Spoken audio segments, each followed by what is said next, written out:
Hello students, we are back in the second video of class 7th SST. In the recent video, we read about the chapter first, history's type, what are the different names of history. In this video, I will teach you about the importance of medieval history. कि medieval history का हमारी life में क्या importance रहा, हमारी Indian history में क्या importance रहा. तो first of all read from the first point. The later medieval period saw the rise of Muslim dynasties. जो लेटर मेडिवल पीरियड थे उसमें जो मुस्लिम डायनेस्टीज़ थी, आपको मैं पहले ही बता चुकी हूँ, मुस्लिम डायनेस्टीज़ लेटर मेडिवल पीरियड में अराउज हुई थी. इससे बहुत सारे चेंजेस आए थे. वो क्या चेंजेस थे स्टूडेंट्स? सबसे पहले कल्चरल चेंजेस. कल्चरल यानी कि लोगों के कल्चर में, लोगों के व्यवहार में चेंज आने लगा. उन्होंने जो मुस्लिम्स थे उन्होंने नॉर्थ और साउथ इंडिया के बीच में इंटरेक्शन कैसे, बिजनेस इंटरेक्शन कराया. इससे एक ट्रूली इंडिया की सोल अराइज हुई.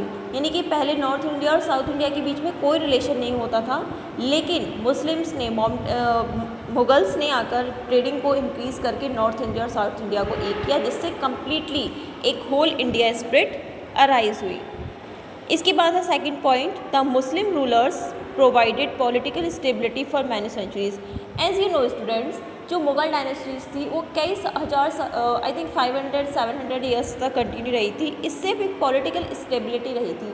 मीन्स टू से उन्होंने जो भी नियम बनाए थे, जो भी लॉज, जो भी एक्ट्स बनाए थे, वो काफ़ी टाइम तक कंटिन्यू रहे, जिसकी वजह से पॉलिटिकल स्टेबिलिटी एंड लोग भी स्टेबल रहे.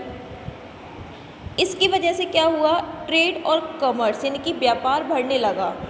कैसे? जब एक ही तरह के रूल्स और रेगुलेशन चलते हैं तो लोग दूसरे कंट्री के जो बिजनेसमैन्स होते हैं वो उस कंट्री पर ट्रस्ट करने लग जाते हैं. तो ट्रस्टवर्थी होने के कारण यहाँ ट्रेडिंग भी इंक्रीज़ होने लगी. जो कॉमन लोग थे उनकी देखभाल होने लगी, उनको बिजनेस चांसेस मिलने लगे. मुग़ल एम्पायर के टाइम पर लोगों ने पूरी तरह से डेवलपमेंट को फील किया, क्योंकि वहाँ के जो लोग थे बिज़नेस इंक्रीज़ कर रहे थे. और आप ही जानते हो, अगर कहीं का बिज़नेस इंक्रीज़ होता है, ट्रेडिंग इंक्रीज़ होती है, तो that country, that city, that place is also developed.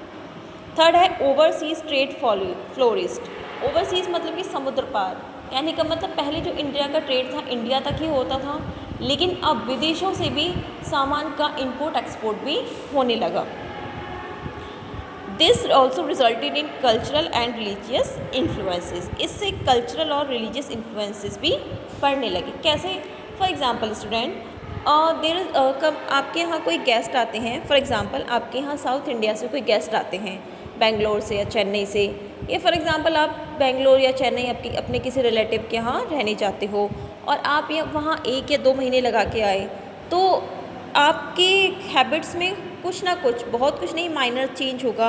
May be आपको उनके जैसा खाना अच्छा लगे, मे बी आप उनकी लैंग्वेज सीखोगे. ये कॉमन है, जब भी हम किसी न्यूली लैंग्वेज से इंटरेक्ट होते हैं तो हम बहुत कुछ नहीं, कुछ वर्ड्स सीखते हैं. तो इससे क्या होता है, किसी भी पर्सन की, किसी भी सोसाइटी में चेंजेस आता है. तो ये फेयर बात है. अगर ओवरसीज़ ट्रेड हो रहा था तो उससे विदेशों के लोग भी यहाँ आ रहे थे, यहाँ के लोग विदेश जा रहे थे, जिससे कल्चर में थोड़ा चेंज होने लगा. नेक्स्ट है स्प्रेड ऑफ इस्लाम एंड भक्ति एंड सूफी मूवमेंट्स. मुगल्स के टाइम पर इस्लाम यानी कि जो मुसलमान धर्म है इस्लाम, उसका भी स्प्रेड होने लगा, फैलने लगा. भक्ति और सूफी मूवमेंट्स भी इंक्रीज़ होने लगे. लोग एक दूसरे से प्यार और यूनिवर्सल ब्रदरहुड भी स्प्रेड करने लगे. नेक्स्ट पॉइंट है आर्ट एंड आर्किटेक्चर. आर्ट, कला, आर्किटेक्चर की बिल्डिंग जो बनती हैं, दैट इज़ आर्किटेक्चर. उस टाइम पर स्प्लेंडेड था. ये आप जानते हो, जितने भी फोर्ट्स हैं, जितने भी इंडिया में बहुत अच्छे अच्छे फोर्ट्स हैं या पैलेसेस हैं, ताजमहल को ही ले सकते हैं आप, कुतुब मीनार ले सकते हैं, रेड फोर्ट ले सकते हैं, ये all was build by the Mughal emperors. तो it has no doubt that Mughal emperors has great knowledge of art and architecture. तो ये भी हम कह सकते हैं कि मेडिवल पीरियड में जो आर्किटेक्चर्स था वो बहुत ही फैबुलस रहा. उस टाइम पर सैंडस्टोन, रेड सैंडस्टोन और मार्बल को यूज़ करके बहुत ही स्प्लेंडेड बिल्डिंग्स बनाई जाने लगी. The rulers during the different phases of medieval period were great patterns of literature. कुछ रूलर्स ऐसे भी हुए जो साहित्य यानी कि बुक्स होती हैं जैसे हिंदी साहित्य, अंग्रेजी साहित्य, संस्कृत साहित्य, तमिल साहित्य, इन यानी कि लिटरेचर्स को बहुत ही ज़्यादा पैट्रन्स मतलब कि भक्त यानी कि उनको बहुत ज़्यादा पसंद करते थे। Foreign travellers visited the courts mighty Indian kings and wrote about their reigns. ये मैं आपको बता चुकी हूँ, ट्रैवलर्स जो आते थे, फॉरेन ट्रैवलर्स जितने भी आते थे वो इंडिया के माइटी यानी कि शक्तिशाली राजाओं के दरबार में आते थे कि किस तरह से उन्होंने अपने एम्परशिप को मैनेज किया हुआ, किस तरह से उनका एडमिनिस्ट्रेशन है, ये चीज़ जानने के लिए वो आते थे। And after returning back to their country they wrote about their administration. अपनी कंट्री में लौटने के बाद वो अपने राजाओं के बारे में लिखते थे। As a result there is no depth of sources for medieval history.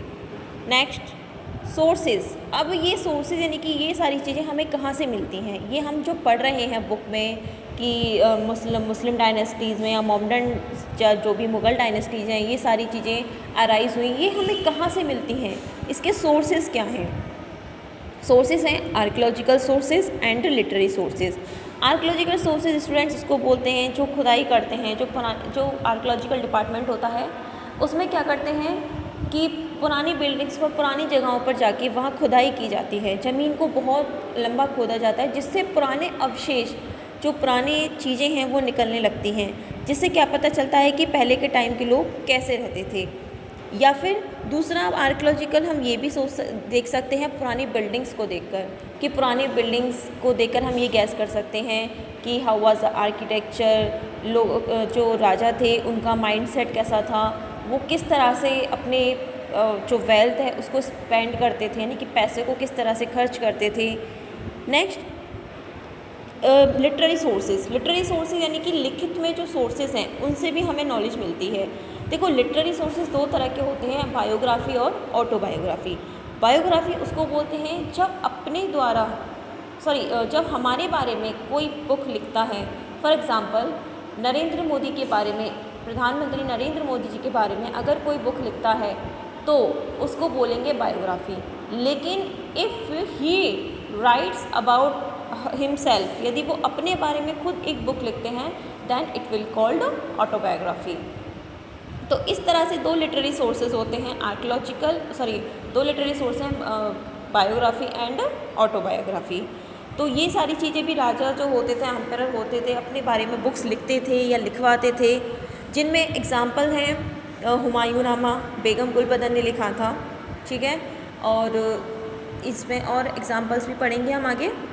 अगला है आर्कियोलॉजिकल सोर्सेज। अब इनके एग्जांपल दिए हुए हैं। आर्कियोलॉजिकल सोर्सेज कौन कौन से होते हैं, जैसे कि मॉस्क, मस्जिद, टेम्पल, मंदिर, टॉम्स, गुंबद, फोर्ट्स, किले, स्कल्पचर एंड पेंटिंग्स, जितनी भी पेंटिंग्स होती हैं, जितनी भी मूर्तियाँ होती हैं। इंस्क्रिप्शंस वो होते हैं किसी पिलर पर किसी एम्परर के बारे में उसकी प्रेज यानी कि उसकी तारीफ़ लिखना, उसने कैसे कोई युद्ध जीता था या कौन सा किला बनवाया था, दैट इज़ इंस्क्रिप्शन। उनसे भी हमें पता चलता है। कॉइन्स, टूल्स, टेंसिल्स, ऑर्नामेंट्स, ज्वेल्स, ये सारी चीज़ें हमें उस टाइम के बारे में अवेयर कराती हैं। मॉन्यूमेंट्स में ओल्ड टेम्पल्स, मॉस्क, पैलेस अभी हमने पढ़ा है ये।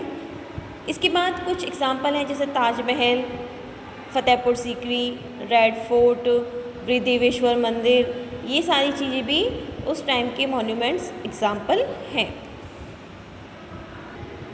Monuments showcase the style of architecture that highlights the religious or foreign influences.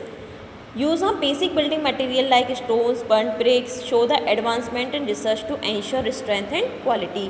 पुरानी बिल्डिंग्स को देखकर हम ये पता कर सकते हैं कि कैसे स्टोन्स यानी कि पत्थर, बर्nt ब्रिक्स मतलब कि पकी हुई ईंटें का यूज़ करके वो लोग बिल्डिंग्स को मजबूत बनाते थे। Carvings and sculpture showcase creative skills of artisans, palace customs, food habits, dresses, jewelry and various hairstyle of that period. लोगों की मूर्तियों और यानी कि पुराने टाइम की मूर्तियों और पेंटिंग्स को देख के हम ये गैस कर सकते हैं कि उस टाइम के लोग किस तरह से कपड़े पहनते थे, कौन से ज्वेलरी यूज़ करते थे, उनकी फूड हैबिट्स क्या थी, उनकी जो कस्टम्स हैं उन ये क्या थी, पुरानी पेंटिंग्स और स्कल्पचर्स को देखकर। Next we will read about the inscription. I have told you about the inscriptions. Inscriptions consist of religious instructions or records of royal proclamations and gifts to temple and villages. Inscription ये तीनों चीज़ हो सकती हैं, कोई भी religious instruction लिखा हो पुराने रिकॉर्ड्स में, या फिर रॉयल प्रोक्लेमिनेशंस, या मंदिरों के लिए कोई गिफ्ट, या विलेजेस के लिए gift. We find a number of inscription for this period, जिनमें हमें कहाँ मिलते हैं, रेड फोर्ट की वॉल्स पर, Taj Mahal, Fatehpur Sikri. The inscription on the walls on monument give insight into the rule of the particular dynasty. आपने देखा होगा कहीं भी आप फोर्ट में जाते हो या पुरानी चीज़ों में घूमने जाते हो तो पत्थरों पे उनके बारे में लिखा रहता है, देखा हो आपने शायद कि यह महल उसके द्वारा बनवाया गया था, या ये जो रूम है ये रानी का रूम था, यहाँ पर दास दासियाँ रहते थे, यहाँ पर उनके घोड़े रहते थे। ये सारी चीज़ें इंस्क्रिप्शन में ही आती हैं। Next, coins. कॉइन्स क्या होते हैं? Coins helps to identify the names and the ruling period of the king. Coins हमें हेल्प करते हैं उस टाइम के नेम, राजा के बारे में जानना, और उसके किस तरह से उसने अपने कॉइन्स को पब्लिश किया। ये आपको पता है कि जब भी कोई राजा राज करता था तो अपने नाम के सिक्के पब्लिश कराता था, उस पर नेम और डेट भी पब्लिश हो जाती थी।